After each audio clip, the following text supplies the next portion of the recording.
औज़ुबिल्लाहि मिनश्शैतानिर्रजीम बिस्मिल्लाहिर्रहमानिर्रहीम रब्बिश्रह ली सदरी वयस्सिर ली अमरी वाहलुल उक़दतम मिन लिसानी यफ़क़हू क़ौली। आज 27 अक्टूबर 2024 है और इतवार का दिन है। इंशाल्लाह आज हम अपना दरस कुरान जो है उसमें जो हमारा सब्जेक्ट है साइंस और कुरान, उसके ऊपर अपना लेक्चर स्टार्ट करते हैं, आगाज़ करते हैं। आज जो हमारा सब्जेक्ट है उसमें हम लोग आज स्टोरी ऑफ लाइफ के हवाले से बात करेंगे कि ज़िंदगी की जो कहानी है वो किस तरह से लिखी गई है और इसके हवाले से जो मुख्तलिफ आरा पाई जाती हैं दुनिया में इस टाइम पे वो क्या है। और उसके लिए कुछ मैं बल्कि सवालों पे भी गौर कर रहा था कि ये सब कुछ कैसे स्टार्ट हो। मतलब बहुत से लोग ये सवाल करते हैं, हमारे साइंटिस्ट भी और जो लोग ज़्यादा सोचते हैं इस बारे में कि where did the life come from, कि ज़िंदगी का आगाज़ कैसे हुआ है। Way what is life, life यानी ज़िंदगी है क्या, कि who wrote the story of life, ये ज़िंदगी की जो कहानी हमारी है ये इसका आगाज़ किस तरह से हुआ। Why do the scientist think that DNA is programmed. लोग ये क्यों सोचते हैं कि जो हमारा जो जीन्स है, जो बेसिकली सेल का कंप्यूटर है, वो किसी ने प्रोग्राम किया हो। Can we try to answer this question from Quran. क्या हम ये देख सकते हैं कि जो कॉन्शियसनेस है, इंटेलिजेंस है, जो लिंक्ड है, जो हमारी एसोसिएट की जाती है ज़िंदगी के साथ, इंसानी ज़िंदगी के साथ, वो क्या हम देख सकते हैं कि कुरान से हमें इसकी तरफ कोई इशारा मिलता है और कुरान से हम इसको समझ सकते हैं। और इस हवाले से जो रूह का जो दिया गया है कॉन्सेप्ट कुरान में अल्लाह ताला की तरफ से, उसको भी आज हम थोड़ा सा उस पर नज़र डालते हैं।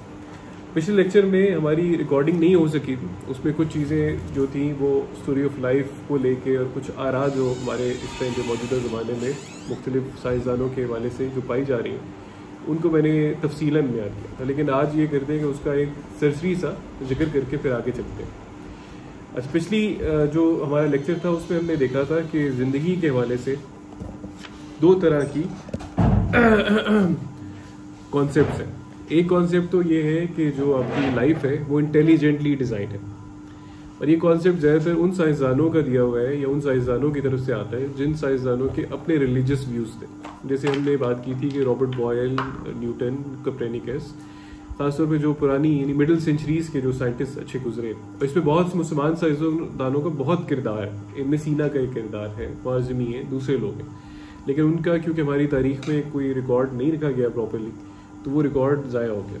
लेकिन उनकी किताबें चूँकि मगरबी स्कूलों में मेडिकल साइंसेज के जो इंस्टीट्यूट्स थे उस ज़माने में, जहाँ मदरसे, जहाँ पे तालीम दी जाती थी साइंसेस के हवाले से, तो वो 500-500 साल तक इब्न सीना की किताब और दूसरे लोगों की किताबें पढ़ाई जाती थी एज टेक्स्ट बुक।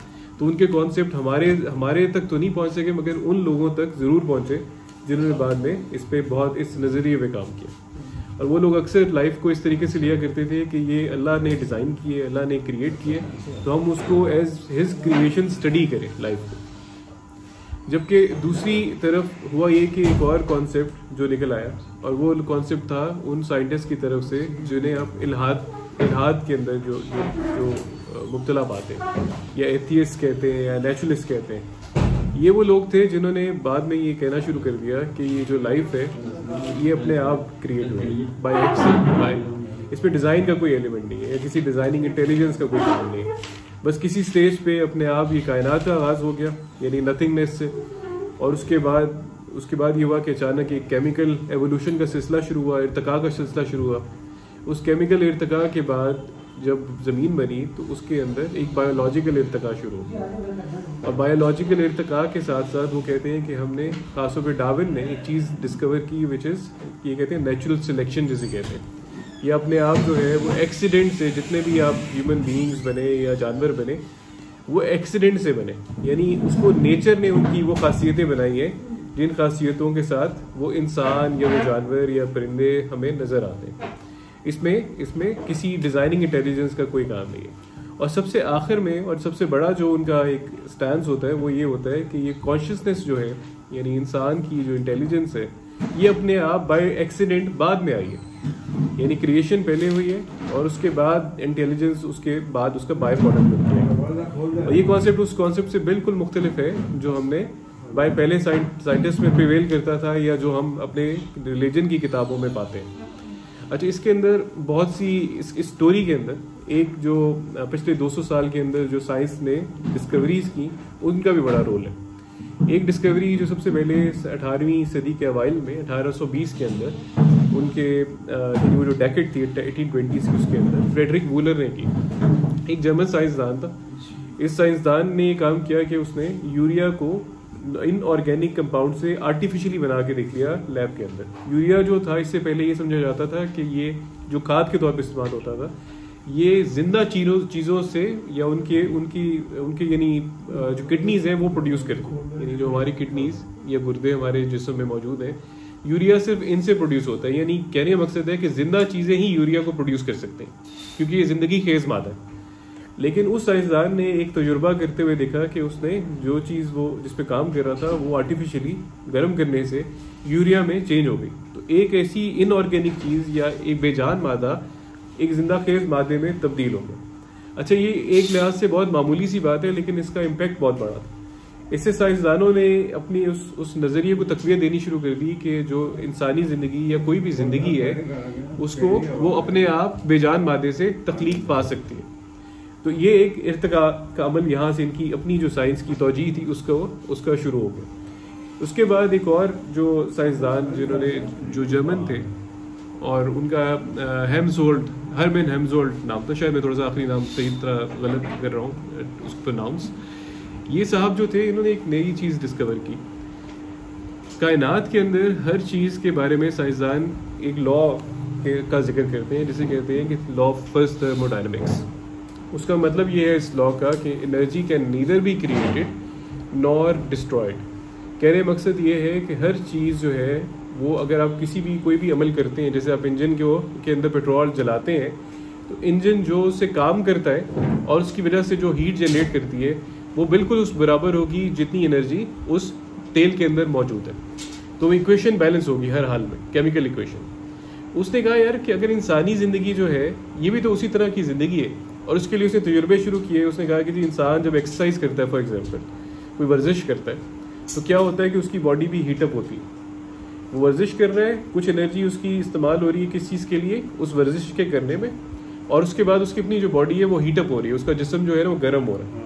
तो इसका मतलब है कि उसकी जिस्म से हवा खारिज हो रही है, गर्म हवा, तो हीट ज़ाया हो रही है। तो उसने कहा कि जिस तरह वो केमिकल चीज़ों का कॉन्सेप्ट है, इसी तरीके से हम उन्होंने ये किया कि उन्होंने वही कॉन्सेप्ट हमारा जिसको वो कहते थे कि जी ये आपकी जो ज़िंदगी जो है कि जो प्रोसेसेस हैं जो हमारी इंसान के जिस्म के अंदर तय पा रहे हैं, ये उसी तरह का केमिकल प्रोसेस है जिस तरह का बाकी जगहों पे या बाकी फिजिकल चीज़ों के अंदर होता है।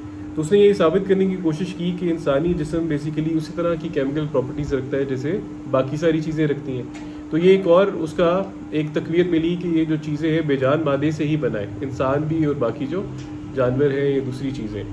अच्छा, यहाँ से जब आगे कुछ स्टोरी बढ़ी तो यहाँ बहुत से साइंसदानों ने इस बात का हकीकत का इनकार कर दिया। ख़ासतौर पर एक बहुत बड़े साइंसदान जिनका जो नाम बड़ा मशहूर है, अर्विन श्रोडिंगर नाम है उनका। इनका नाम किसी और वजह से मशहूर है, क्वांटम फिजिक्स के हवाले से। लेकिन इन्होंने एक और बात जो बड़ी ज़बरदस्त की, इन्होंने कहा कि ज़िंदगी जो है, ऑल्दो हमें इसका जवाब आज मालूम नहीं है, हमारे फिजिसिस्ट को भी मालूम नहीं है, केमिस्ट्री वालों को भी मालूम नहीं है कि ज़िंदगी का आगाज़ कैसे हुआ, लेकिन मैं इस बात का यकीन रखता हूँ कि किसी न किसी स्टेज पे ये आप बात जान लेंगे कि ये भी अपने आप चीज़ हुई है। ये फिजिकल फिनोमेना है, ये अपने आप नेचर ने किया है इसको, और इसका किसी डिज़ाइनिंग बीइंग से, किसी ऐसी क्रिएचर जिसको ऐसी हस्ती जिसको हम गॉड कहते हैं, उससे कोई ताल्लुक नहीं है। तो लाइफ अपने आप हैपन हुई है। इस पे जो उसके मानने वाले या उसके थॉट प्रोसेस को फॉलो करने वाले बहुत से साइंसदानों ने इस बात से एग्री किया, और वो हमेशा इस बात को मतलब वो उसको दलील के तौर पे लेते हैं कि ये जो ज़िंदगी है इसका नेचर ने इसको एक्सीडेंटली डिज़ाइन किया है या इसको मार्ज वजूद में लेके आई है, बजाय इसके कि इसको हम किसी डिज़ाइन तरीके से किसी इंटेलिजेंस के थ्रू हम ये समझें कि ज़िंदगी जो है आगाज़ हुआ उसका।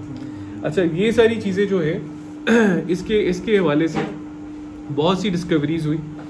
एक बहुत ज़बरदस्त डिस्कवरी जो साइंसदानों ने की वो ये थी कि उन्होंने ये डिस्कवर किया कि जो इंसानी सेल है, इंसान का जो बुनियादी खुलिया है, सबसे पहले तो उस खुलिये की अपनी ईजाद ही बड़ी ज़बरदस्त बात थी कि उन्होंने कहा कि सबसे बुनियादी खुलिया जिस तरह एटम में एक बुनियादी खुलिया होता है मैटर के अंदर, इसी तरह इंसानी जिस्म में या किसी भी जिंदा जिस्म के अंदर सबसे जो बुनियादी खुलिया है वो सेल है। उस सेल की डिस्कवरी के बाद साइंसदानों ने 1953 में 2 साइंसदानों ने, एक क्रिक के नाम से थे और एक जेम्स के नाम से, उन्होंने एक बड़ी ज़बरदस्त डिस्कवरी की। उन्होंने कहा, एक दफ़ा दोबारा मैं आपको थोड़ा सा नाम इनके बता दूं। इनका नाम फुल नेम था फ्रांसिस क्रिक और दूसरे जो साहब थे उनका नाम था जेम्स वॉटसन। इन दोनों साइंसदानों को बल्कि नोबेल पीस प्राइज़ भी मिला इस बात पे कि इन्होंने डिस्कवर ये किया कि सेल जो है जो अपना काम परफॉर्म करता है उसके पीछे एक चीज़ है जो जिसे कहते हैं डीएनए। डीएनए बेसिकली क्या करता है कि वो ना सिर्फ आपके प्रोटीन प्रोड्यूस करने के लिए, यानी सेल का जो काम होता है कि प्रोटीन को बनाए, और फिर उसको एक मशीन की तरह चलाने के लिए जो इंस्ट्रक्शंस चाहिए होती हैं ये डीएनए दे रहा होता है, इंस्ट्रक्शंस दे रहा होता है। अच्छा, अब ये जो डिस्कवरी जो थी, इसने बजाय साइंसदानों का वो जो एक जो उनका कॉन्सेप्ट था कि ज़िंदगी अपने आप चल पड़ी और माज़ वजूद में आ गई, इस पे बल्कि एक तरह से वो ठंडा पानी फेंक दिया। हुआ ये कि जब उन्होंने ये देखा कि ये डीएनए काम ये कर रहा है तो उसके काम करने का तरीक़ाकार क्या है। उन्होंने ये देखा कि डीएनए के अंदर बेसिकली 4 न्यूक्लियोटाइड बेसिस होती हैं, और वो बेसिस क्या होती हैं, बेसिकली वो उसी तरह के हरूफ अबजद या जो आप कहते हैं हरूफ तहज्जी या किसी भी ज़बान के जो अल्फ़ाबेट्स होते हैं वो उस तरह काम करती हैं। वो क्या करती हैं, वो ख़ास तरीके से सिंथेसाइज हुई होती हैं, और वो क्या करती हैं, हर सेल के अंदर उस सिंथेसिस की वजह से वो एक ख़ास किस्म का एक्शन परफॉर्म कर रही होती है। कहने का मकसद ये है कि जिस तरह से हमारा कंप्यूटर के अंदर एक प्रोग्राम होता है या हमारे मोबाइल में एक प्रोग्राम होता है जो उनको गाइड कर रहा होता है कि उस एप्लीकेशन ने किस तरह से चलना है, क्योंकि उसके पीछे एक प्रोग्रामर बैठ के टाइप कर रहा होता है 1010 बाइनरी लैंग्वेज के अंदर कि ये चीज़ क्या काम करेगी। बिल्कुल इसी तरह से वो डीएनए जो होता है वो प्रोग्राम हुआ होता है, और उसकी प्रोग्रामिंग की वजह से होता ये है कि वो सेल उस तरह का फंक्शन परफॉर्म करती है। अच्छा, ये बड़ा ज़बरदस्त कॉन्सेप्ट था। इसकी वजह से क्या हुआ, बल्कि मैं आपको अगर आप चाहें तो मैं आपको यहाँ पे एक तस्वीर भी दिखाता हूँ। एक इंसाइक्लोपीडिया मेरे पास है बहुत अच्छा, ये रॉबर्ट विंस्टन है इसके लिखने वाले। तो मैं सिर्फ आपको सिर्फ तस्वीर दिखाने के लिए ना, क्या ये एक बेसिक सेल है, सिर्फ उन चंद नजरात के लिए अगर आपको सबको नजर आ रहा है, ये एक सेल है, इस सेल के बीच में एक न्यूक्लियस, और इस सेल के अंदर बहुत से आपको नजर आ रहे होंगे और ऑर्गेन्स हैं या ऑर्गेनेलीज हैं। ये सेल जो है ना सिर्फ ये कि ये तौलियत का काम करता है, बल्कि ये क्या करता है, इन चीज़ों की यानी प्रोडक्शन का काम भी कर रहा होता है और इनके फंक्शन के लिए इंस्ट्रक्शंस भी पास ऑन कर रहा होता है। और ये किस तरह से इसके अंदर हो रहा होता है, इसके अंदर होता है डीएनए, और डीएनए क्या कर रहा होता है, ये आपके सामने मैं आपको दिखाता हूँ। ये है एक डीएनए, टिपिकल डीएनए। डीएनए क्या होता है कि 2 धागों के दरमियान में, ये बेसिकली अगर आप देख रहे हो सुर्ख, सब्ज और नीले और पीले रंग के, ये न्यूक्लियोटाइड बेसिस हैं। इनकी एक सीक्वेंस के अंदर बिल्कुल एक सीडी की तरह ये पेवस्त हुए होते हैं और सीडी को ट्विस्ट किया होता है। और ये क्या कर रही होती है, ये डिटर्मिन कर रही होती है कि उस इंसान में किस तरह की कैरेक्टरिस्टिक्स हो। मिसाल के तौर पे अगर हम इंसान हैं जो एक मेल है फॉर एग्जांपल, तो मेल के अंदर क्रोमोसोम्स इस तरीके से होंगे एक्स एंड वाई। फीमेल जो होंगी उनके अंदर खाली वाई क्रोमोसोम्स होंगे।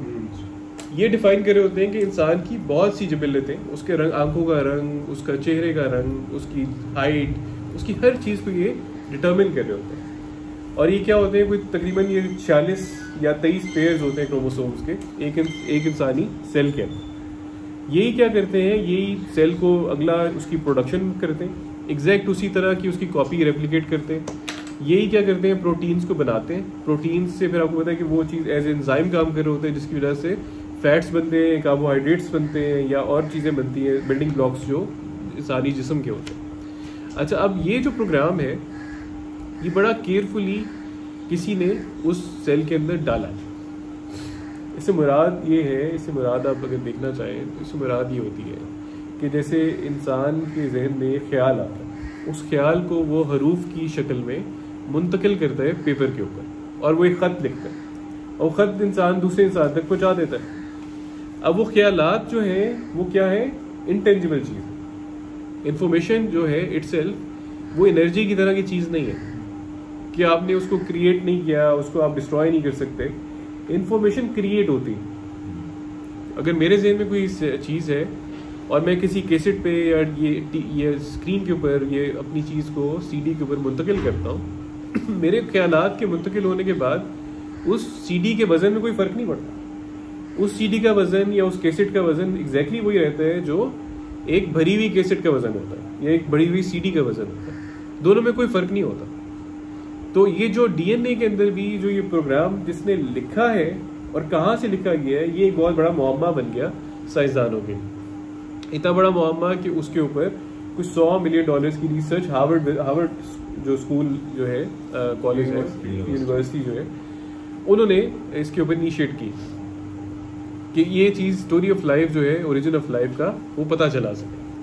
अच्छा, इसमें हम चूंकि हम बात कर रहे हैं और हम बात ये करते करते हम डीएनए तक आ गए। डीएनए आप सबको हमने बार बार जो मैं 2-1 लेक्चर से जिक्र कर रहा हूँ कि ये एक कंप्यूटर प्रोग्राम की तरह काम करता है बिल्कुल उसी तरह से जिस तरह से आपका कोई फिजिकल कंप्यूटर काम करता है।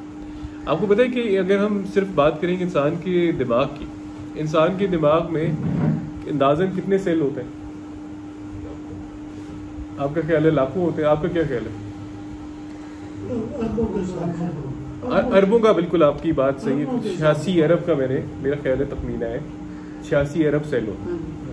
हर सेल के अंदर अपना डीएनए, हर सेल के अंदर अपना डीएनए, यानी हर सेल का अपना कंप्यूटर है और वो दिमाग के अंदर 86 अरब जो सेल है वो मिलके काम कर रहे हैं। ये कितनी खूबसूरत बात है। इनका हर जो इल्हाद से ताल्लुक़ रखने वाले एथियस्ट जो है, मॉडर्न एथियस्ट, उनका हर जो आर्गूमेंट है उसको 1 बाय 1 उसको आप खुद ही उनका आर्गूमेंट पकड़ के उनको जैसा होता है ना, किल करना डिस्कशन को कर सकते हैं बड़ी आसानी से। वो जो आयत है जी, वन हाला का आम बई है ना जी, वमन भैया है या आम बई है ना, हलाकत भैया दम पर बलात हो रही है, रेज जी, नहीं जी, मिला। बिल्कुल, वो अच्छे perspective में। बिल्कुल बिल्कुल। अभी बिल्कुल हम देखते हैं इंशाल्लाह कुरान मजीद के हवाले से भी इसको समझने की कोशिश करेंगे। मैं सिर्फ ये समझाना चाह रहा हूँ कि बहुत से साइंसदान जिनका ख्याल ये था कि जी फॉर एग्जांपल मैंने जैसा आपको लास्ट टाइम भी अपने जिक्र किया था कि जो फोटोजेनिक ऑक्सीडेशन किस तरह से शुरू हुई, किस तरीके से ये कहते हैं कि माइक्रोब्स या बैक्टीरिया जो थे वो किस तरीके से किसी और बैक्टीरिया में शामिल हुए और उनके डीएनए की वजह से, उनकी प्रोग्राम की वजह से एक ख़ास किस्म का प्रोसेस शुरू हो गया। और वो प्रोसेस क्या था कि ऑक्सीजन बनने लग गई। यानी उस बैक्टीरिया का नाम क्या है?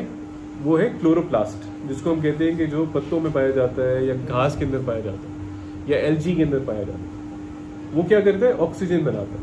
और वो क्या है? क्योंकि एक क्लोरोप्लास्ट जिसके डीएनए में ये बात शामिल है कि उसने क्या करनी है? ऑक्सीजन बनानी है पत्तों को।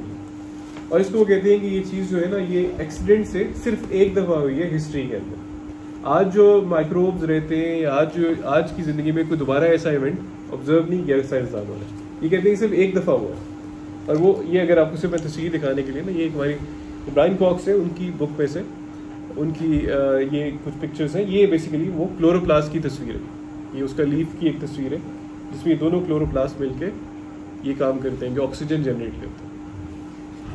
यही काम जो इसमें हो रहा है, इस तरह का एक काम वो साइंसदान कहते हैं एक्सीडेंटली, मैं उनकी ज़ुबान में ही बताऊंगा क्योंकि ये भी चीज़ भी वो कहते हैं बाय एक्सीडेंट हुई कि एक बैक्टीरिया जो खुद लिविंग बीइंग है, जिंदा चीज़ है, वो किसी और चीज़ में जम हुई। उसके इंजमाम के नतीजे में क्या हुआ कि एक इंतहाई ज़बरदस्त फिनोमेना शुरू हो गया, जिसका मतलब ये था कि उसे ना उसको खाया बल्कि उसको कहा तुम अपना काम करते रहो। और उसका जो अपना प्रोग्राम इंडिविजुअल था वो चलता रहा और उसने ऑक्सीजन प्रोड्यूस करनी शुरू कर दी। और हमारे यहाँ पे एक हाला बनता गया ओजोन का। और ये ज़िंदगी जो थी यहाँ पर प्रोटेक्शन में आ गई। एक उसके लिए वो तमाम ज़राए या वो तमाम कंडीशंस पैदा हो गई जिसके अंदर ज़िंदगी पनप सकती। इसी तरह से इंसान की ज़िंदगी में भी और बहुत से जानवर और परिंदे और सब कुछ, हमारी ज़िंदगी के अंदर हमारे जो सेल है, बुनियादी जो खुलिया है, उसके अंदर एक पावर हाउस होता है जो हमें एनर्जी बना के देता है। हर केमिकल हमें प्रोसेस के लिए एनर्जी चाहिए होती है। वो एनर्जी हमें कौन देता है? एक सेल है, उसको उस सेल के अंदर एक चीज़ पाई जाती है जिसे कहते हैं माइटोकॉन्ड्रिया। वो पावर हाउस है सेल का, बिजली बनाने का काम। साइंसदान एक और मजे की बात करते हैं कि वो भी एग्जैक्टली क्या हुआ कि किसी तरह से जिंदगी में कि एक फिनोमेना हुआ 2 अरब साल पहले, और वो जो माइटोकॉन्ड्रिया चीज है, वो जो पावर हाउस है सेल के अंदर, उसने ये काम एब्जॉर्ब होने के बाद, यानी किसी बैक्टीरिया ने एब्जॉर्ब हो गया किसी और सेल में और ये काम करना शुरू कर दिया। ये दिल के जो हमारा जो दिल है उसका एक क्रॉस सेक्शन है, और इसमें आप ये जो चीज़ें देख रहे हैं ये वही माइटोकॉन्ड्रिया है जो क्या काम कर रहा होता है, ये पावर प्रोड्यूस कर रहा होता है उन सेल्स के लिए जो दिल के अंदर मौजूद है। इसी तरह से ये अगर आप देखना चाहें तो ये माइटोकॉन्ड्रिया है, ये वो सेल है, सेल के अंदर एक चीज़ होती है जो क्या कर रही होती है, एक एनर्जी प्रोड्यूस कर रही होती है, एटीपी जिसे कहते हैं, एडेनोसिन ट्राइफॉस्फेट, ये वो प्रोड्यूस कर रही होती है सेल को अपना काम करने के लिए, एनर्जी देने के लिए। और इसका प्रिंसिपल साइंसदान सिर्फ ये कहते हैं क्योंकि इसका प्रिंसिपल वही है कि इसकी पीएच की डिफरेंस की वजह से जो आपकी जिससे आपकी बैटरी के अंदर एक पोटेंशियल डिफरेंस क्रिएट होता है पॉजिटिव चार्ज और नेगेटिव चार्ज की वजह से, चूंकि वो समंदरों में भी होता रहे, इब्तदाई दौर में ज़्यादा होता रहा था, वो फिनोमेना कि जो सेल के अंदर भी रेप्लिकेट हो गया, क्योंकि ये दोनों चीज़ें मुश्तरक है, तो वो कहते हैं कि ये उधर से ही इन्होंने, यानी हमारे सेल ने वही काम या ये उस बैक्टीरिया ने वही चीज़ कॉपी कर ली। हालांकि इस बैक्टीरिया का डीएनए जो है वो इसको ये काम करने पे मजबूर करता है, और ये क्या करता है, इवन इसका आप ये देखें, इसका फंक्शन हमारी बॉडी के हर हिस्से में पाया जाता है। हमारे जिस्म में यही काम जो हमारे जिस्म के अंदर गर्माइश पैदा करनी होती है वो भी माइटोकॉन्ड्रिया कर रहा है। और वो कहते हैं कि डीएनए जो है उसका जो प्रोग्राम है या उसके अंदर ये जो इंफॉर्मेशन है ये अपने आप आ गई। अपने आप कैसे आ गई है इसका उनके पास जवाब नहीं है, उसके लिए वो रिसर्च करते हैं पहले।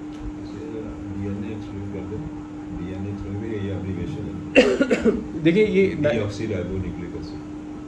राइबोन्यूक्लिक एसिड, इसमें बेसिकली जो डीएनए होता है ये न्यूक्लिक एसिड से बना होता है। जी, न्यूक्लिक एसिड हमने पहले बात की थी, 5 जिंदा खेज मादे और 2 जो बेजान मादे, उनसे हमारा सेल बने। ये सिर्फ मैं रिवाइज जैसा अंकल ने कहा, पानी और आपकी मादनियात, ये बगैर ज़िंदगी के मादे, और जिंदा खेज मादों में सबसे पहले न्यूक्लिक एसिड जो बेसिकली आपका ये डीएनए का काम कर रहा होता है, और वो इंस्ट्रक्शंस देने का काम, तौलियत का काम, या अगर कोई म्यूटेशन होती है तो वो भी इसी के अंदर होती है। सेल के न्यूक्लियस जो होता है, सेल के दरमियान में जो उसका ब्रेन होता है सेल का, वहाँ पे ये पाया जाता है।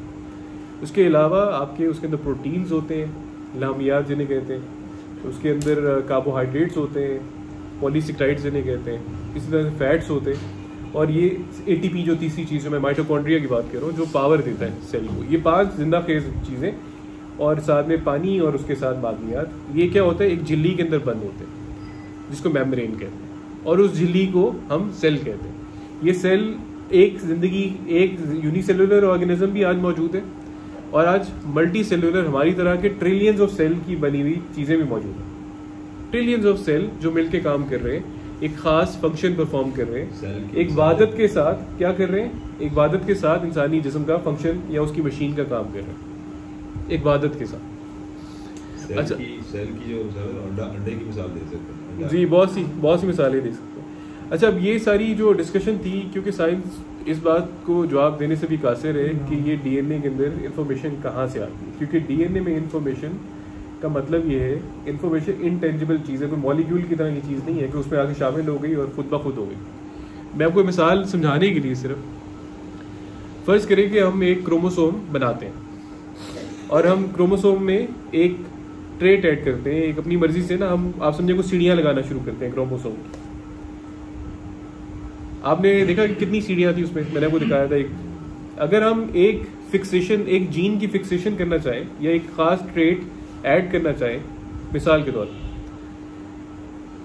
तो सारी के सारे इंसानों में वो ट्रेट आने में आपको पता है कोई मिलियंस ऑफ साल दरकार है कि सिर्फ और सिर्फ इंसानों में वो चीज आ जाए, एक ट्रेट। अब उसके बाद आप बात करें दूसरे ट्रेट की, तो वो जो टाइम है, यानी पहला ट्रेट और दूसरा ट्रेट मिलके एक क्रोमोसोम का वो फंक्शन बनने में अरबों साल दरकार है, यानी उतने साल दरकार है जितनी हमारी कायनात की उम्र भी नहीं है, उतने साल दरकार है 2 ट्रेट्स डाले। और इसके अंदर बेतहाशा ट्रेड्स। इंसान बंदर से नहीं बना, इंसान का इर्तिकाब बंदर से नहीं हुआ। हर चीज को अल्लाह ताला ने एक डिफरेंट तरीके से बनाया, अपने डिजाइन के मुताबिक बनाया। हम जो और ये बात बड़ी सिंपल है, आज तक आपने कभी देखा है कि बंदरों से कोई इंसान बना है? ये इर्तिका इनके ख्याल में एक ही दफा हुआ था बस, आज तक नहीं हो सकता। आज भी तो बंदर मौजूद है। ये जो बात हमें सुनाते हैं, कभी ऐसा हुआ है कि जो नेचुरल इर्तिका की बात करते हैं, नेचुरल एवोल्यूशन की बात करते हैं या सिलेक्शन की बात करते हैं, उन्होंने हमेशा ये बात की है कि जी कुत्ते जो है for example over a period of time उसके अंदर से कुछ कुत्तों की नस्ल खत्म हो गई और कुछ कुत्ते बच गए, या उनकी जबिलत रह गई कुछ और कुछ जबिलतें खत्म हो गई। इस खत्म होने का मतलब ये है कि इंफॉर्मेशन डिस्ट्रॉय हो गई, नई इंफॉर्मेशन क्रिएट नहीं हुई, बल्कि वही इंफॉर्मेशन जो पहले इतनी ज्यादा मौजूद थी, इतनी ज्यादा नस्लें मौजूद थी कुत्तों की फॉर एग्जांपल, वो कम हो गई। या अगर इसी तरह से कोई और जानवर, घोड़ों की हम बात करते हैं और लोगों की बात करते हैं, जो इनके ख्याल में पहले ज्यादा मौजूद थे, लेकिन कुछ इर्तिका के अंदर पीछे रह गए, कुछ जो है नस्लें आगे बढ़ गई और यहाँ तक पहुंच गई। इसका मतलब क्या है कि इंफॉर्मेशन पहले ज्यादा थी जो बाद में महदूद हो गई कंडीशंस की वजह से। ये उल्टी बात कर रहे हैं, बजाय ये कि ये कहें कि इंफॉर्मेशन आहिस्ता आहिस्ता बढ़ती गई, क्योंकि आबादी बढ़ती गई, नस्लें बढ़ती गई, चीजें ज्यादा बढ़ती गई। पहले तो बड़ी सिंपल लाइफ थी जिसे आप प्रोक्यूरॉइड कहते हैं, जो बाद में यूकैरियोट में यानी एक कॉम्प्लेक्स एनिमल किंगडम्स के अंदर या ये जो प्लांट की किंगडम्स है उसमें वो डिवाइड हुई चीज। हर जो नस्ल है या हर जो एक टाइप है जानवरों की या इंसानों की, वो उससे नीचे वाली चीज से ज्यादा कॉम्प्लेक्स है। एज अ ह्यूमन बीइंग हम ज्यादा कॉम्प्लेक्स हैं उस ऑर्गन के सेलुलर सिस्टम से जो दिल के बनाए सेल्स का मजमूआ है, या हमारा नर्वस सिस्टम इंडिविजुअली ज्यादा, हम उससे ज्यादा कॉम्प्लेक्स है। हमारी बॉडी जो हमारा मजमूआ, हम उन सब चीजों का मजमूआ है, हमारी अपनी फिर एक शख्सियत है।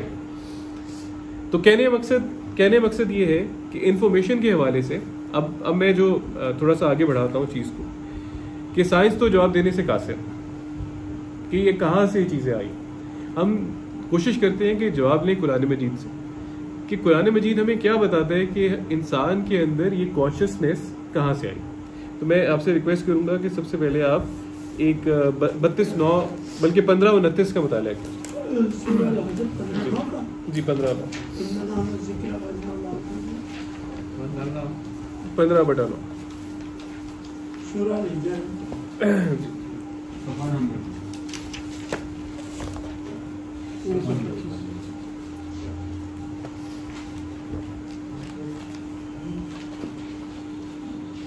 325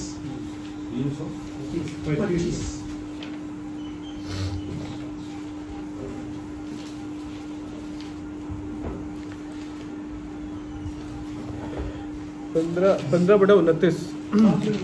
हाँ जी सॉरी, मैं 9 बोल दिए शायद। 15:29 27,327 ये पीछे से जो चीज आ रही है कि अल्लाह ताला ऊपर वाली आयत में 28 से अगर हम इसको लें, वइस काला रब्बुका लिल मलाइकती इन्नी खालिकुम बशरन मिन सलसालिन मिन हमाइम मसनून and lo thy sustainer said unto the angels, यानी आपके रब ने फरिश्तों से फरमाया, मलाइका से फरमाया, Behold, I am about to create mortal man out of sounding clay, out of dark slime. क्या करने लगा हूं मैं कि एक तख्लीक करने लगा हूं एक बशर की, इंसान की, किससे? एक खनखनाती हुई मट्टी से, जो कि किससे बनी है? मट्टी से, हमारे बस, यानी वो एक चीज जो बहुत ज्यादा सन रसीदा मट्टी, पुरानी मट्टी, गली भी नहीं कहेंगे क्योंकि सड़ी भी नहीं कह सकते जी। सड़ी इसलिए नहीं कह सकते कि ये चीज जिंदगी के बनने से पहले की है। जो चीजें गलती सड़ती हैं वो जर्म्स की वजह से ना, जिंदा चीजों की वजह से गलती, तो ये इससे मुराद है सन रसीदा, जिसपे बहुत वक्त गुजर गया होता है और वो उसकी वो ना, यानी जैसे गर्मी में पड़ी हुई चीज काले रंग की हो जाती है ना, जी।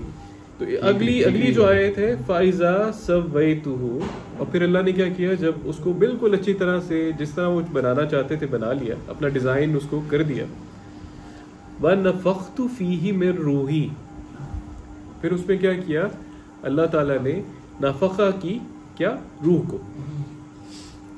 रूह से मुराद है कि वो चीज जो क्या देती है इंसान को जिंदा बनाती है, जिसको कॉन्शियसनेस देती है, जो इंसान बंदर से मुमताज बनता है उस रूह की वजह से बनता है, जो कॉन्शियसनेस हमें अल्लाह की तरफ से इंसान के अंदर फितरी तौर पे मिलती है। जब इंसान का बच्चा जो है वो बंदर के बच्चे की तरह एक्ट नहीं करता, उसकी अपनी जबिल्लत होती है, तो हर चीज की अपनी एक जबिल्लत होती है। तो ये जो रूह जो नफखा की थी, ये इंसान की पर्सनैलिटी है, अल्लाह ताला ने उसको नफखा की। फ़क़ऊ लहू साजिदीन, और फिर उसके बाद यानी जब वो उसको बना लिया अल्लाह ताला ने, उसको उसके अंदर अपनी रूह, अपनी डिवाइन इंस्पिरेशन जिसे आप कहेंगे, वो डाल दी, तो फिर उसके बाद क्या किया, फरिश्तों से कहा कि उसके सामने सजदा रेज हो जाओ, यानी उसके सामने अपना उसकी इताअत में आ जाओ। ये अल्लाह ने हुक्म दिया उन्हें। नहीं यहाँ हुक्म दिया जी। वो खुद वो गिर पड़े उसके सामने। नहीं वो ये हम तस्लीम हो जी तो नहीं, यहाँ पे है, इसका तर्जुमा है fall down before him in prostration. हाँ ठीक है, हुक्म दे रहे हैं ना अल्लाह ताला हाँ। जी, तो उनको सजदा रेज होने का हुक्म दिया। फसाजदल मलाइकातु, अगली आयत में है फसाजदल मलाइकातु कुल्लुहुम अजमाउ, thereupon the angels prostrated themselves all of them together। फिर सारे के सारे जो फरिश्ते थे वो खुद सबके सब मिलके साजिद हो गए। यहाँ से ये आपको ये समझ में आ रही है। अच्छा, ये रूह शायद अभी फौरन क्लियर ना हो कि ये चीज़ कॉन्शियसनेस जिस मानों में मैं कह रहा हूँ ना, ये उसमें है, लेकिन आगे अभी चंद आयात में ही मैं अपनी बात तो आपको वाज़ेह कर दूंगा। लेकिन यहाँ पे आप एक चीज़ नोट कीजिए कि अल्लाह जब तख्लीक कर रहे हैं कि इंसान को, तो तख्लीक के साथ ये भी जिक्र कर रहे हैं कि मैंने उसको रूह उसके अंदर डाली। अब हमने सिर्फ ये देखना है ये आयात के थ्रू कि रूह कोई फिजिकल चीज़ है या ये कोई इनफिजिकल चीज़ है, यानी इमटेरियल चीज़ है। यानी फिजिकल हमारा भी ये बड़ा एक कॉन्सेप्ट भी चल रहा है ना कि रूह कोई इस तरह की चीज़ है जो बाद में इंसान में डाल दी जाती है और फिर निकाल ली जाती है। ऐसा है, ऐसा नहीं है। मेरे नज़दीक अल्लाह इससे मुराद है इंस्पिरेशन, कॉन्शियसनेस, या वो जो प्रोग्राम जिसे हम बार बार कह रहे हैं ना, जो डीएनए के अंदर अल्लाह ताला ने डाला है, ये प्रोग्राम मुराद है कि इंसान की जो जिस तरह की जबिल्लत या जो वो काम परफॉर्म करता है एज इंसान, उसकी बॉडी परफॉर्म करती है, ये अल्लाह ने वो प्रोग्राम उसको साइन किया। अच्छा, इसके साथ ही अगली हम देखते हैं आयत, वो है 32:9 जी।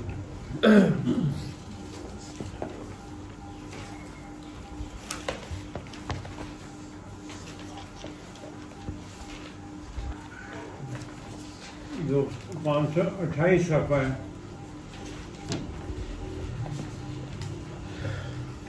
सूरह साइदा 32-28। यहाँ भी अल्लाह ताला वहाँ से बिल्कुल उसी तरह से बात कर रहे हैं कि अगर इसको 7 से देख लें, अल्लज़ी अहसना कुल्ल शैइन खलक़हु व बदा खल्क़ल इंसानी मिन तीन, यानी दोबारा वही अगर आप देखेंगे तो उसी तरह का सब्जेक्ट है, वही चल रही है discussion. Who makes most excellent things, most excellent everything that he creates, यानी जो अल्लाह ताला तख्लीक करता है वो कितनी ऐसी चीज़ें तख्लीक करता है। Thus he begins the creation of man out of clay, इंसान को उसने किससे बनाया? तीन से, बेजान मादे से। सुम्मा जाअला नस्लहु मिन सुलालतिम मिन माइन महीन, और उसके बाद क्या किया? उसकी नस्ल को अल्लाह ने किस तरीके से चलाया? पानी से, महीन पानी से। यानी इसमें माँ बाप का वो रोल अल्लाह ताला बता रहे हैं, यानी आगे उसकी तख्लीक का सिलसिला इस तरह से ठहराया गया, उसकी नस्ल का सिलसिला। महीन के अंदर बड़ा कमजोर जी, कमजोर जी। सुम्मा सव्वाहु, फिर अल्लाह ने क्या फरमाया कि हमने उसको पहले तो अच्छी तरह से उसकी एक शक्ल और हालत उसको असाइन की, उसको दी, उसकी शक्ल बनाई या उसकी एक हालत बनाई, ढांचा बनाया या उसको फॉर्म किया। व नफ़ख़ फ़ीही मिन रूहिही, और फिर उसके अंदर जब वो बन गया तो अल्लाह ने क्या किया? And breathes into him of his spirit, यानी उसमें अपनी रूह डाली। वजअल लकुमुस समा वल अब्सारा वल अफ़इदा, और ये जब कॉन्शियसनेस इंसान को मिल जाती है, यानी उसको जहन साजी या उसकी शख्सियत उसको असाइन कर देते हैं अल्लाह ताला, तो उसके साथ ही उसको क्या करते हैं, 3 उसको फैकल्टीज ऑफ लर्निंग देते हैं, ज़राए देते हैं अपना इल्म हासिल करने के, जिसमें समा उसकी समात, वल अबसारा यानी उसको मुशाहिदे की जो उसकी सलाहियत है, वल अफ़इदा और फिर सोचने और समझने की जो उसकी ताकत, यानी वो जो उसको एविडेंस मिल रहा है अपनी आंखों और कानों से, उसको परखने की ताकत।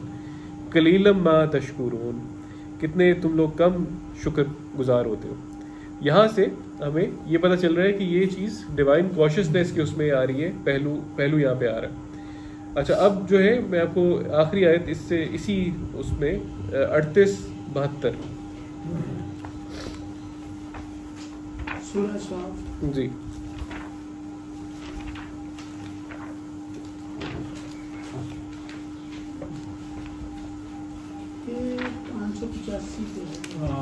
सफा नंबर 585 है। बिल्कुल वही बात, फ़ाइज़ा सवैतुहु, यानी वही ऊपर जिक्र आ रहा है कि इस काला रब्बुका लिल मलाइकती इन्नी खालिकुम बशरम मिन तीन, यानी उनके रब ने, मलाइका के रब ने उनसे कहा कि मैं एक बशर बनाने लगा हूँ बेजान मिट्टी से। फ़ाइज़ा सवैतुहु, जब मैं उसको बना चुकूँ, बैलेंस बना चुकूँ, उसको डिज़ाइन कर चुकूँ, फॉर्म कर चुकूँ मुतवाज़िन तरीके से, व नफ़ख्तु फ़ीही मिन रूही, फिर क्या करूँगा मैं उसमें नाफका करूँगा अपनी तरफ से रूह। फ़क़ऊ लहू साजिदीन, तो fall you down before him in prostration. तो ये वही बिल्कुल वही बात। अब यहाँ से हम देखते हैं कि ये जो मैं बात कर रहा था कि ये जो रूह का जिक्र हो रहा है जी, fall you down before him in prostration, सजदे में आप इसके सामने गिर पड़ो। फसजदल मलाइकतु कुल्लुहुम अजमाउन, और उसके बाद ये हुआ thereupon the angels prostrated themselves all of them together. तो ये एक ये वही झलक आपको नजर आएगी यहाँ पे। अब ये देखते हैं कि रूह से अल्लाह मुराद क्या ले रहे हैं। क्या रूह जो है वो उसी तरह की चीज़ है जो खाली बस इंसान में उसकी पैदाइश वक्त डाल दी जाती है, या रूह वो हिदायत है जो उसको बाद में भी मिलती रहती है। और उसको ये अगर आप देखना चाहें तो हम शुरू करते हैं 16, 1 और 2 से। 16 सूरह नाहल जी जी, सफा नंबर 325।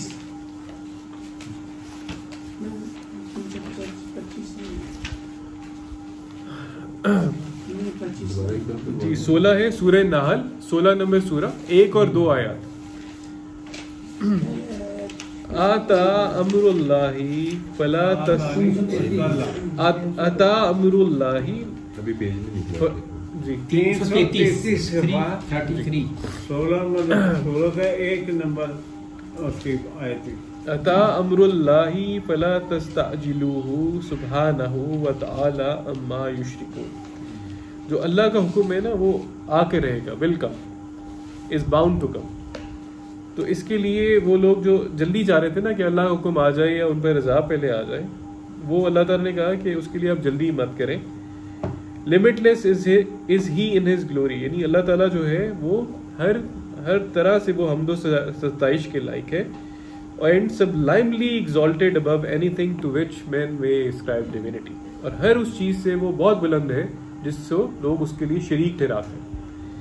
युनज़्ज़िलुल मलाइकता बिर्रूही मिन अम्रिही, अल्लाह ताला यहाँ फरमा रहे हैं युनज़्ज़िलुल मलाइकता बिर्रूही मिन अम्रिही, अल्लाह के जो फरिश्ते हैं वो नाजिल होते हैं किसके साथ? अर्रूह के साथ, अर्रूह के साथ भी मिन अम्रिही, उसके हुक्म से। और किधर नाजिल होते हैं? अला मन यशाउ मिन इबादिही, नाजिल किन पर होते हैं? अपने उन बंदों पर जिनको वो चाहता है, मुंतखब किया हुआ है। अंबिया का जिक्र हो रहा है, और ये रूह यहाँ पे क्या मुराद है? वही इलाही की बात हो रही जो स्पेसिफिकली अल्लाह के अंबिया पे नाजिल अल्लाह ताला करते थे। अनज़िरू अन्नहु ला इलाहा इल्ला अना फत्तकून। मकसद क्या होता था कि अंबिया वो जो या अल्लाह के जो इबाद जिन पे अल्लाह वही नाजिल करते थे वो क्या करें? इंजार कर दें that there is no deity save me, कि मेरे अलावा कोई और इलाह नहीं है। Be therefore conscious of me, इसीलिए मेरा तकवा इख्तियार करें। ये आपको 16 1 और 2 में नजर आ रहा है। इसके बाद इसके साथ ही 40 15 भी देख लीजिए।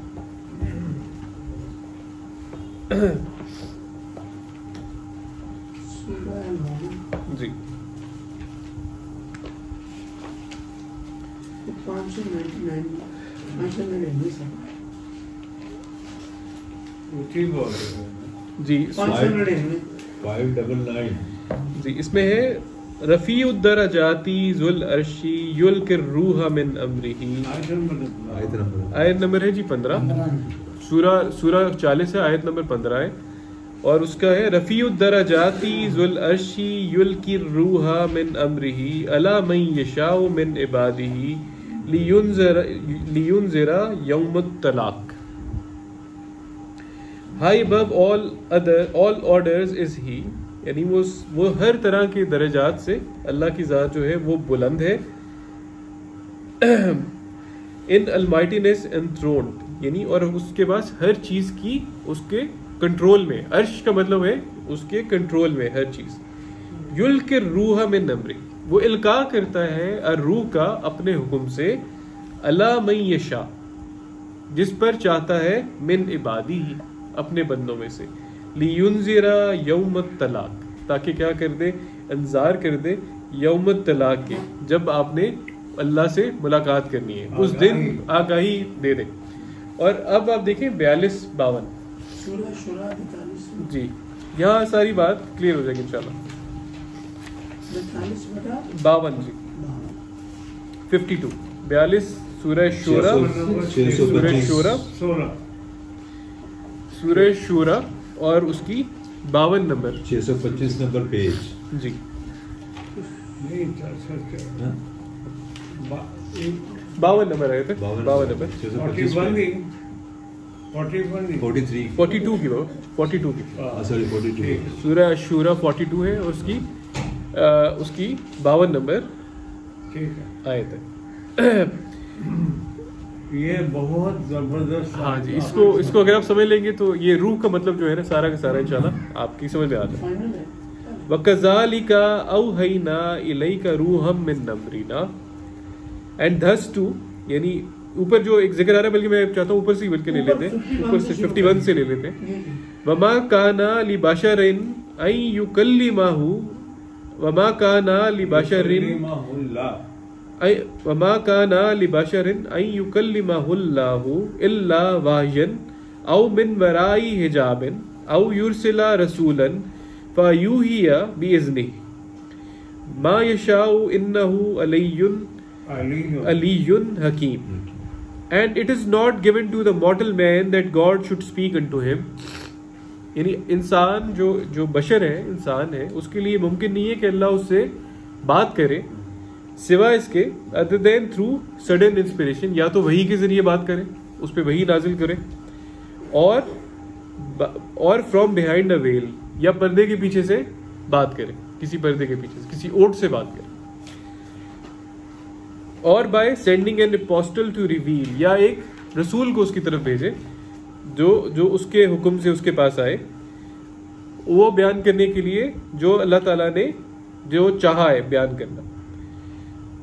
For verily he is exalted wise, क्योंकि वो बहुत ज्यादा बुलंद है और साथ में हिकमत रखता है।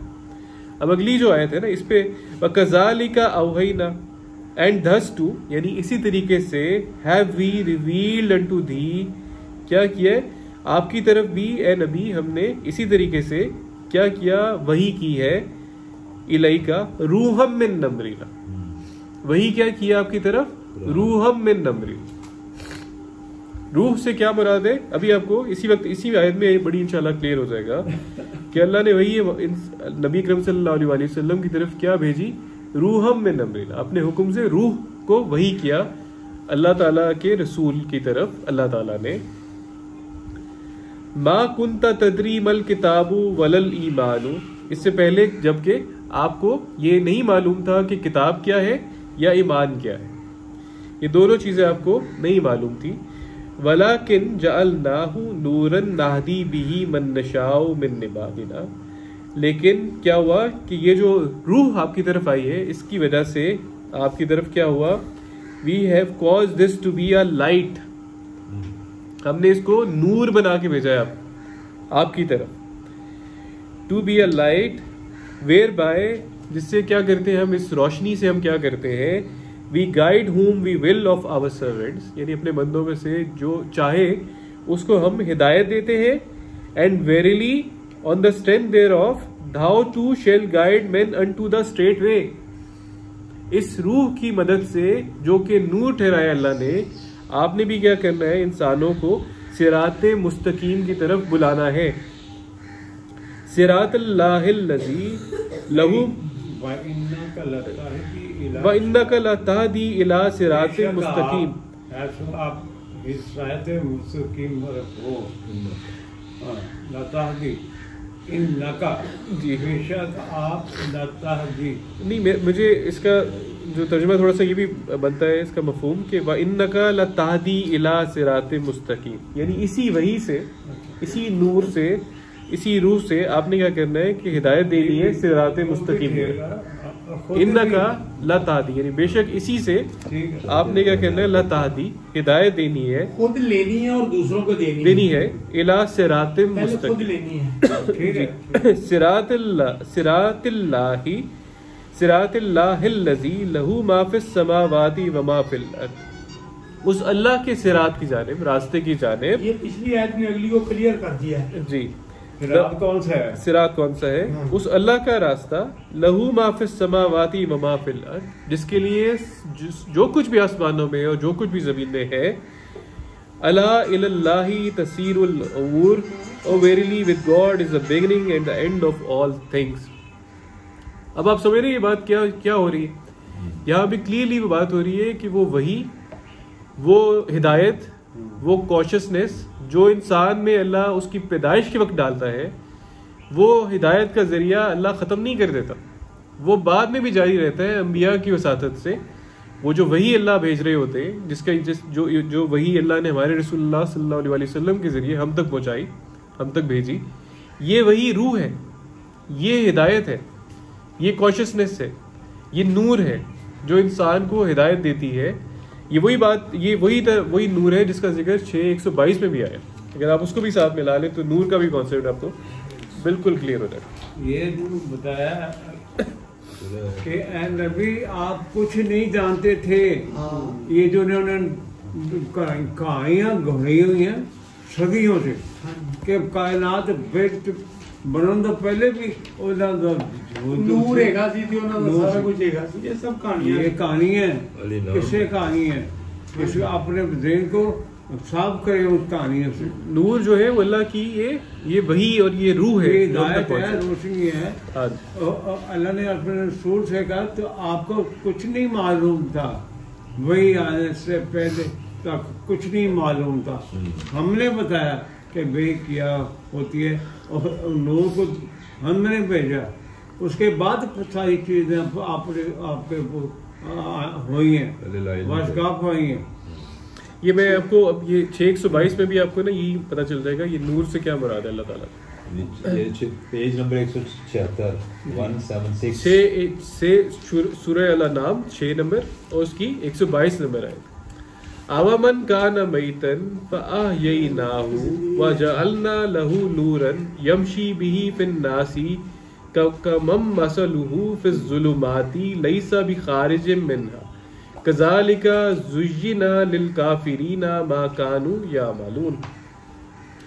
Is then he who was dead, वो जो मुर्दा था, and whom we thereupon gave life, जिसको हमने बाद में क्या किया, जिंदगी दी, and for whom we set up a light, और उसके लिए हमने रोशनी ठहराई, whereby he might see his way among the men, जिसके जरिए से वो क्या करता है, वो कॉशियसली अल्लाह की तकवा इख्तियार करते हुए अपनी जिंदगी गुजारता है।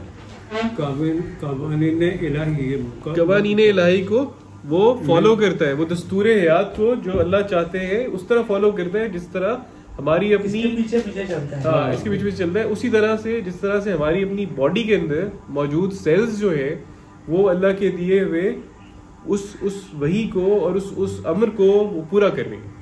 वो रूह जो इस सेल के अंदर मौजूद है, जो उसको प्रोग्राम किया गया है जिस तरीके से डीएनए को, वो सेल मिल के उन सेल्स के साथ जो हमारी बॉडी के ऑर्गन्स को बनाती है, अज़ा को बनाती है और अपना काम परफॉर्म करती है। बिल्कुल उसी तरह से इंसान के लिए भी ये जो हिदायतनामा है, ये वही चीज़ है कि किस तरीके से वो अल्लाह की इंस्ट्रक्शंस को फॉलो करते करते सिराते मुस्तकीम पे चलते चलते अल्लाह तक पहुंच जाए। तो ये मैं यहाँ पे अच्छा एक मैं यहाँ पे साथ मिला दूँ। कुछ लोग क्योंकि समझते हैं कि ये कोई रूह जो है मौत के टाइम पे ये निकाल ली जाती है और इंसान से, और उसको बाद में शायद कुछ लोग ये भी कहते हैं कि फरिश्ते उसको मारपीट करते हुए लेके जा रहे होंगे।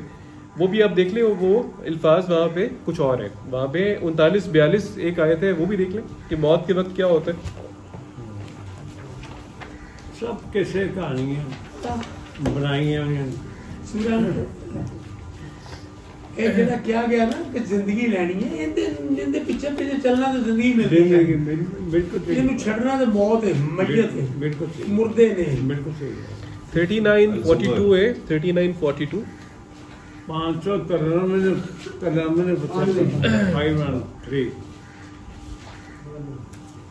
513 592 ये है 39 सूरह जुमर, इसकी 42 नंबर आयत है। अल्लाहु यतवफ़्फ़ल अनफुसा हीन मौतिहा कितना जबरदस्त लफ्ज़। वल्लती लम तमुत फी मनामिहा फयुमसिकुल्लती कदा अलैहल मौता व युरसिलुल उखरा इला अजलिम मुसम्मा इन्न फी ज़ालिका लआयातिन लिकौमी यतफक्करून। यहाँ बड़ा गौरतलब है कि अल्लाह क्या करता है, वफात देता है जब इंसान को, यानी उसकी वफात के वक्त, मौत के वक्त उसकी क्या करता है, हीना मौतिहा। It is God who causes all human beings to die. पहली बात यह कि अल्लाह ही इंसानों को, तमाम इंसानों को वफात देता है। And at the time of their death, और उनकी मौत के वक्त क्या करता है, and causes them to die during their sleep, और उनको रात के अंदर भी वो मौत की हालत में होते हैं इंसान, जब वो सोए होते हैं, जो अभी मरे नहीं होते मगर नींद की हालत में होते हैं, और वो हालत क्या होती है, मौत की हालत की तरह की एक हालत होती है। Thus he withholds those upon whom he has decreed death, जिन पे कदा हो चुकी होती है कि इन लोगों की, इनका वक्त पूरा हो गया है, उनकी मौत वाक़ई होगी, उनको अल्लाह ताला रोके रखता है। And let's the others go free for a term set by him, और उनको जिनकी उनका वक्त अभी नहीं आया होता उनको वो सुबह जागने देता है, दोबारा से उठ जाते हैं वो लोग। In all this behold there are messages indeed for people who think. यहाँ लफ्ज़ जो है वो तवफ़ा यूज़ किया अल्लाह ताला ने और मौत यूज़ किया। हमारे तराजिम में ये क्या कह दिया जाता है कि रूहें कब्ज़ कर ली जाती हैं, यहाँ रूह का कोई लफ्ज़ नहीं है। ये क्लैरिटी के लिए मैं आपको बता रहा हूँ, तर्जुमे में रूहें लिखी हैं। और 660 भी इसी तरह की एक और आयत है। 660 को भी अगर आप देखेंगे तो वहाँ भी एग्जैक्टली अल्फाज यूज़ हुए, वहाँ भी रूह के लिए कोई और रूह का लफ्ज़ नहीं है मौत के टाइम पे, कि वो फिजिकल कोई चीज़ है उसको निकाल लिया जाता है। मतलब एक पेशवा में डाली है, तराजम में पकड़ डलियाँ मारी, उसके अंदर झोल पैदा की है। सूरह अल-अनाम 60 और इसकी 60 नंबर आयत, 60 नंबर। वहुवल्लज़ी 165 सफ़ा है, 165 सबसे नीचे वही आयत है। वहुवल्लज़ी यतवफ़्फ़ाकुम बिल्लैली व यअलमु मा जरहतुम बिन्नहारी सुम्मा यबअसुकुम फीही लियुक्ता अजलुम मुसम्मा सुम्मा इलैहि मर्जिउकुम सुम्मा युनब्बिउकुम बिमा कुंतुम तामलून। ये सुनहरी हरूफ हैं ये, इन अनमोल एक एक लफ्ज़ सुनहरी अनमोल मोती, एक से मौलवी जो पीर है उसके लफ्ज़ नहीं है, खालिक के कायनात की किताब के लफ्ज़ हैं ये, और ठंडे के लफ्ज़ हैं। इनकी सनद इसके अंदर ही है, उनके पास कोई सनद नहीं होती। ये भी वही अल्फाज हैं, and it is who causes you to be dead at night. जो आप रात को हालत मौत में होते हैं, ये क्या होता है, यानी ये अल्लाह क्या करते हैं, कॉज करते हैं, और एंड वो जानते हैं, knows what you work in day time. जो आपने दिन में कसब किए होते हैं वो उनका इल्म रखता है, आपके कामों को। जराहियां कट बड की होती जी, जराहियां की होती और जरा सर्जरीज की होती है। हाँ, सर्जरियां करते तो जो भी आप काम काज कर रहे होते हैं वो उससे वाकिफ है। And he brings you back to का लाइफ। काम करते हो जालिमों, अल्लाह जानता है उसको, क्योंकि आप समझते जानता नहीं है जी। And he brings you back to life each day, और फिर वो आपको हर रोज दोबारा उठा देता है उस वफात की हालत से, in order that a term set by him be fulfilled, ताकि वो जो वक्त है आपकी जिंदगी का जो मुकर्रर किया उसने वो बीत जाए। In the end unto him you must return, in the end you must return to him, and then he will make you understand all that you are doing in life. और बस मैं यहाँ पे आखिरी बस मैं एक आयत, क्योंकि ये सारा जो सब्जेक्ट था ये इसी आयत से शुरू हुआ था, और यही मैं चाहता था कि यहाँ पे इसको एंड किया जाए। 41-53 जो है ना, 41-53 41 नंबर 16 53 आयत।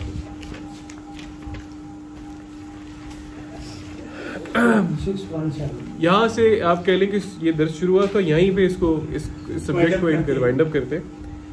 सानुरीहिम आयातिना फिल आफाकी वफी अनफुसिहिम हत्ता यतबय्यना लहुम अन्नहुल हक।